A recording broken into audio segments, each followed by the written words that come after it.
Bon, après que vous ayez souscrit à votre plage code barre, les accès à une plateforme appelée Activate, c'est une plateforme de GS vous seront envoyés via votre adresse mail. Vous allez pouvoir vous connecter pour pouvoir générer vos codes barres. Bon, dans cette vidéo, maintenant, je vais vous montrer l'étape de la création et la génération de code barre d'un produit. On va prendre un exemple. On va dire que la marque de notre produit, c'est Mado. On va dire que le produit, c'est du yaourt à boire. Et on va dire que ça a deux variantes, la fraise et à la mangue. Donc là, on va créer le code barre du produit Mado yaourt à boire variante fraise. Donc puisque différentes variantes ont différents codes barres. Donc là, nous sommes à la page accueil, la première page qui s'ouvre à vous quand vous vous connectez sur la plateforme. Donc, dépendant de vous, vous pouvez choisir la langue. Si vous êtes anglophone, vous pouvez cliquer sur là. Vous choisissez English. Si de générer le code barre d'un produit, la première des choses, c'est de créer ce produit sur Activate. Et quand vous créez le produit, c'est juste entrer des informations basiques sur ce produit et avant de générer son code barre. Donc là, on va créer un nouveau produit pour faire son code barre. Donc, on va cliquer sur ajouter un nouveau produit. De votre produit, on va vous demander est-ce que le produit est-il vendu au consommateur. Pour la plupart du temps, c'est oui, puisque vous le produisez pour le vendre au consommateur. Bon, vous pouvez choisir non, si dans le cas où vous faites peut-être pour vendre à d'autres entités, d'autres entreprises. Mais dans la plupart du cas, c'est oui, vous le vendez à des consommateurs. Donc la deuxième question, c'est le produit est-il fixe ou variable au point de vente. Bon, là, je vais expliquer la différence entre un produit fixe et un produit variable. Bon, un produit fixe, c'est un produit pour lequel les attributs sont prédéterminés par le producteur même avant sa création. Donc peut-être par exemple, on a décidé de faire du yaourt. On sait que notre yaourt sera 20 ml ou 300 ml même si on ne l'a pas déjà créé. Donc ça, c'est un produit fixe. Maintenant, un produit variable, c'est un produit auquel ses attributs ne sont pas prédéterminés. Par exemple, si vous êtes un pêcheur qui pêche du poisson, on ne connaît pas le poids du poisson avant de l'avoir pêché. Donc là, c'est un produit variable. Dans la plupart des cas, dans tous les cas même, vous devez cliquer produit fixe. Vous voyez que ça a même été auto-choisi par le système, ça m'a écrit recommandé. Donc, dans aucun cas, vous devez choisir produit variable. Donc, à la prochaine étape, on va vous demander, ça c'est un peu en anglais, the product is single product or group of products. Bon, là, je vais expliquer la différence. C'est très simple. Vous voyez que sur single product, vous voyez juste un produit et sur group of products, vous voyez les cartons. Bon, c'est un peu explicite. Sur single product, vous cliquez single product lorsque vous créez le produit du code barre lui-même.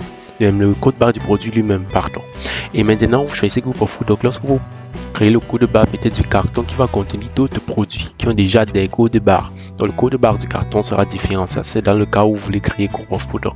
Parce que quand vous allez cliquer dessus, on va vous demander de choisir les produits qui se trouveront à l'intérieur. Mais dans notre cas, on est en train de faire le code barre pour le produit.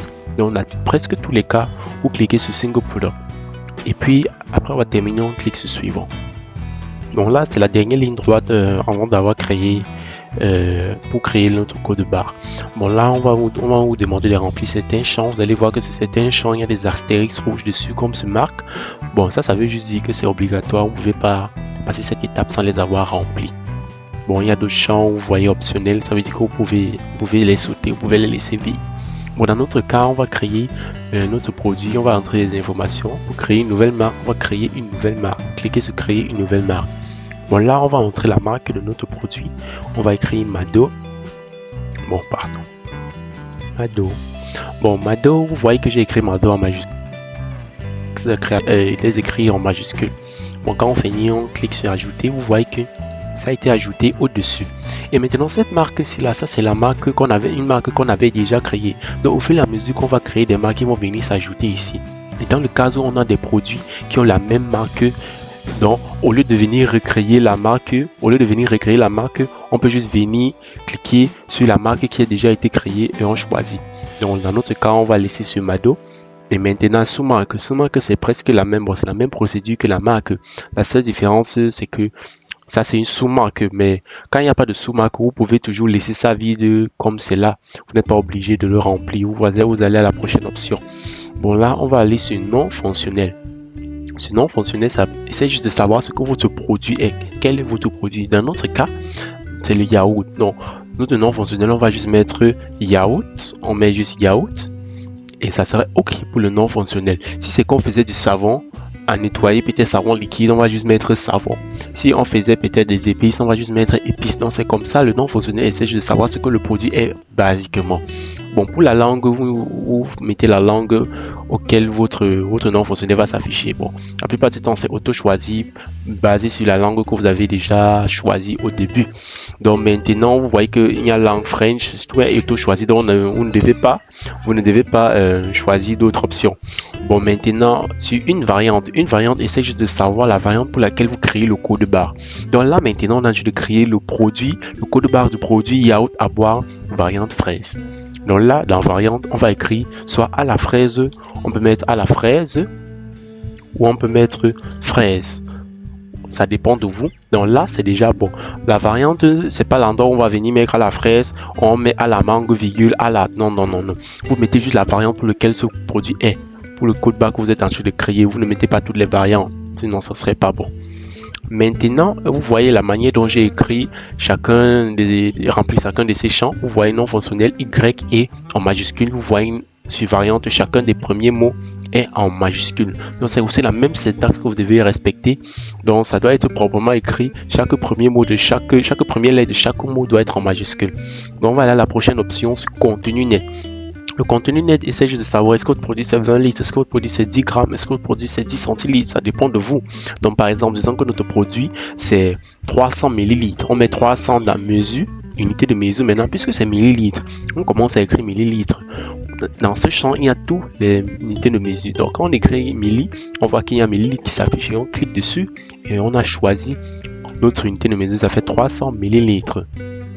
Maintenant, à la prochaine étape, on va nous demander d'entrer le pays ciblé, le marché ciblé.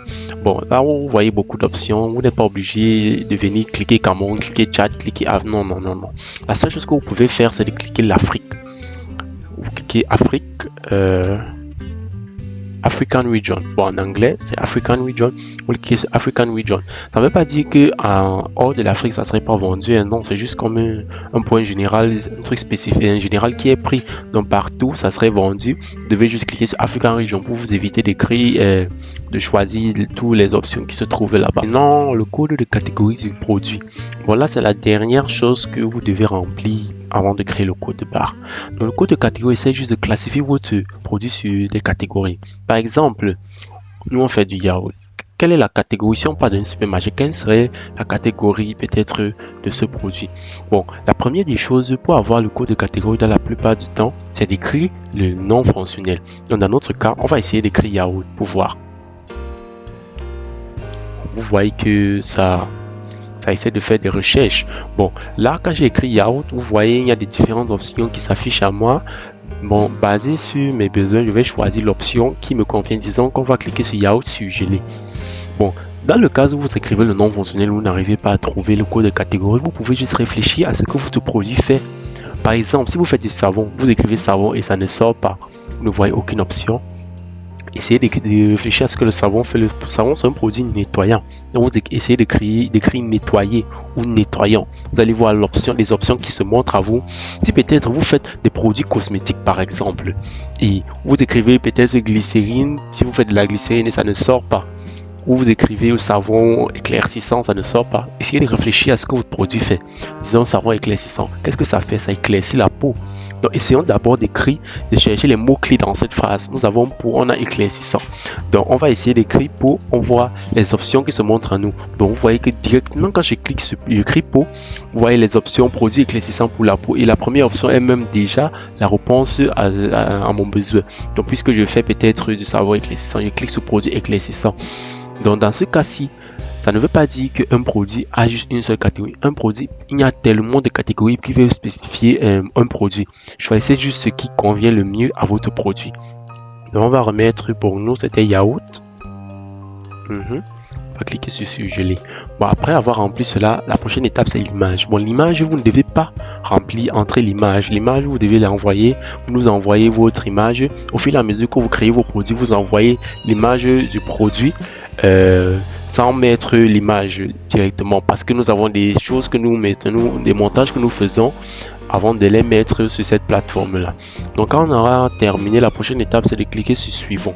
Donc quand vous cliquez sur suivant, le pop-up si apparaît, ça donne un sommet de tout ce que vous avez choisi, toutes les options que vous avez choisies.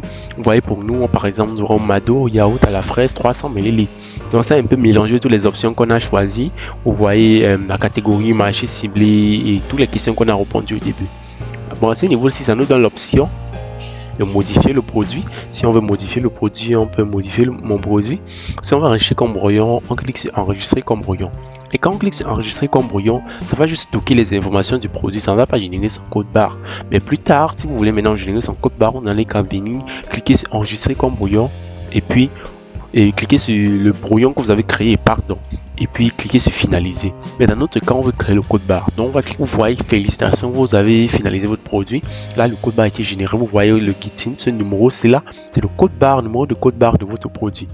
Bon, là maintenant, on a déjà généré le code barre. Maintenant, essayons d'avoir le code barre, de le télécharger. Donc, ce qu'on va faire, la plupart du temps, quand vous arrivez à ce niveau, vous pouvez copier ce nom-ci là pour pouvoir identifier le produit que vous avez créé avec ses aspects spécifiques. Bon, vous pouvez le faire manuellement. Bon, maintenant, pour voir le code barre du produit, on va cliquer sur obtenir une image symbole, obtenir une image code barre. Et là, on va nous donner la possibilité de télécharger notre code barre en deux formats, en PDF et en EPS. Bon, le format PDF, c'est le format PDF que vous connaissez normalement, et le format EPS, c'est ce qui est utilisé par les infographes pour faire les montages des étiquettes. Donc, quand vous allez générer vos codes barres, ce qui sera utilisé par les infographes, c'est l'image EPS. Donc, on va cliquer sur ces deux options-là, un après l'autre. Et on va patienter qu'ils téléchargent. Vous voyez que là, ils ont été téléchargés. Là, le format PDF a été téléchargé. Je vais autoriser le téléchargement. Et là, le format EPS a été téléchargé. On voit le code barre qui a été téléchargé en deux formats. Donc maintenant, on a déjà téléchargé le code barre. On a généré son code barre, on a téléchargé. Mais le code barre a été téléchargé avec les GitIn, le numéro de GitIn. Bon, là, on voit que c'est un peu compliqué d'identifier le produit pour ce code barre. Si c'est qu'on a de faire des codes barres l'un après l'autre, ça serait un peu compliqué. Donc ce qu'on peut faire, c'est que quand on finit de générer le code barre d'un produit, on essaye de renommer. Bon, on essaie de renommer le code barre là, puisque c'est le même code barre mais dans deux formats. On renomme avec l'information qu'on avait copiée au début. Donc on colle. On sait que maintenant, on va renommer ces deux fichiers puisque c'est le même code barre. Bon, là maintenant, vous voyez que c'est plus facile d'identifier. C'est que ça, c'est le code barre de Mado yaourt à la fraise 300 ml. Et si maintenant on veut créer le produit d'un autre, le code barre d'un autre produit, on va juste faire la même étape, suivre les mêmes procédures et générer son code barre et puis télécharger. Ça serait tout pour la génération du code barre de ce produit.